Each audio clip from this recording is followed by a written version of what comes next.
Should you continue to work to get a higher Social Security benefit? And if you do continue to work, how much of an impact might that have on the benefits that you receive? Would it be much of a difference? So we're going to talk all about it here in this video, and I'll show you a couple of examples on how this works. So this is your Social Security statement, obviously. This is the sample that's on Social Security's website. And you may have seen this right here where it says, these personalized estimates are based on your earnings to date and assume you continue to earn $54,489. In this case, this is for our sample Wanda worker, until you start your benefits. Okay, so the example I'm going to walk through here today is a 65-year-old that is not planning to take their benefits until 70, thinking that they might continue to want to work because they're seeing what their benefit would be at 70 and are concerned that if they didn't continue to work for that next 5 years, that perhaps their benefits could be noticeably less. So let's dive in here. So I've got a couple of examples. Our first example, again, this is a 65-year-old.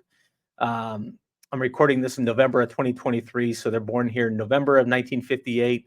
They're going to take benefits at 70, and I've made them a high income earner all throughout their working career. Remember, Social Security is the amount that you get is based on two things. It's based on when you take it. Anytime you could take it anytime between 62 and 70, and it's also based upon your highest 35 years of earnings. So in this case, I'm showing high earnings all throughout this person's working history. So they have 35 years of high earnings. Now remember, you pay payroll taxes or Social Security taxes on your earned income from working up to a limit. So if you make more than that limit, like this person is making a very high income here, I put, if you make over that amount, which I'll show you right here, if you make over that amount, you still won't pay Social Security taxes above that limit. So for instance, in 2024, even if you make $200,000, let's say for the year, $168,600 is the cap on which you pay Social Security taxes. All right, so you could see over time that is, that's increased with inflation, cost of living adjustments, essentially. So let's go back here and look at our first sample. So again, this person totally has maxed out their earnings over time. And I'm going to assume here in 2023, they're also having a big earnings year. And first thing I want to take a look at here is, okay, let's say that they do continue to work. All right, so this is in 2024 and later. So in this case, we're going to assume that they continue to work all the way up until age 70. Press calculate benefit here. And I'll put this link in the description down below so that you can click on this and play with this for yourself. Also, you can pull up your earnings history on Social Security's website. If you haven't done that already, I encourage you to do so. It's also good to check for discrepancies. But here you go. So for this person, based on this, they're at $4,767, assuming they continue to work. All right. Now, let's say that they don't continue to work. Let's say that they're done. So let's get rid of this right here. Make that a 0. So they're not going to work for another 5 years. They're 65. They're done. Now, instead, they're going to receive $4,690. So the difference here is $87. So the question this person would want to ask themselves is it worth continuing to work another 5 years, assuming they also had max earnings, to get that additional $87 per month? Okay. Now, let me show you a different example, which is going to be very, very different than that one. Also, again, I'm going to assume a 65-year-old, same thing. They're going to take their benefits at 70. Now, with this person, they didn't work very much. Maybe this was, a homemaker, somebody, stay-at-home mom. Maybe they stayed home, raising the kids or something like that for a number of years. And then the kids got older out of the house, and maybe they went back to work. And in this case, I just made up some earnings here in 2010. Now, notice these aren't the max earnings, right? I just made up a number, $40,000, and increased that by $2,000 each year just as an example here. So for this person, and let's say this next year, let's say they continued to work all the way up until age 70. So their benefit would be 2019. Now let's compare that. Let's say that they did not continue to work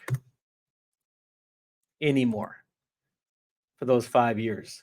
Now this benefit would be $1,713. So what does that mean? Let's get out the old trusty calculator over here. 2019 minus 1713. 2019, 1713. So we're talking $306. Okay, so that's a noticeable difference right there. And the reason that we're seeing that primarily is because this person has many years where they didn't work, many years certainly where they didn't, max out the earnings as well.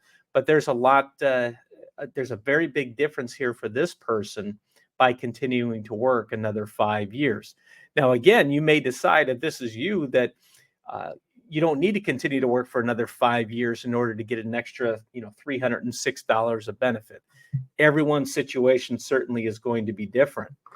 Now, let's come back to this other individual here who I'm assuming had those max earnings all throughout their career. You may have heard that if you have some 0 years in your earnings history, it can make sense to continue to work, because again, the amount that you're going to get from Social Security is based upon your highest 35 years of earnings in part, and also, of course, when you take it. So let's just say for fun that this person only worked for 30 years. So I'm going to get rid of 5 years of earnings here, and then they also had max earnings after that.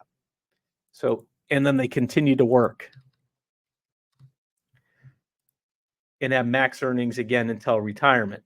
So in this case, again, if they were to go ahead and do that, they would get $4,693.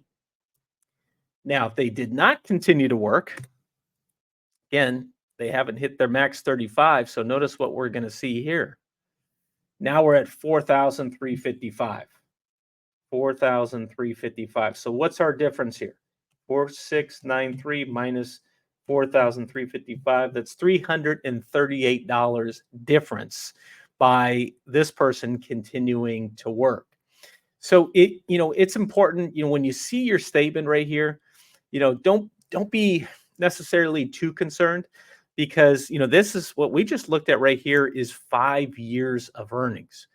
For a lot of people, what we're looking at is, okay, you're 62 right now or 63 right now, and thinking about taking your benefits at 66 or 67. So there may only be 2, 3, or 4 years until you're thinking about taking your Social Security benefits.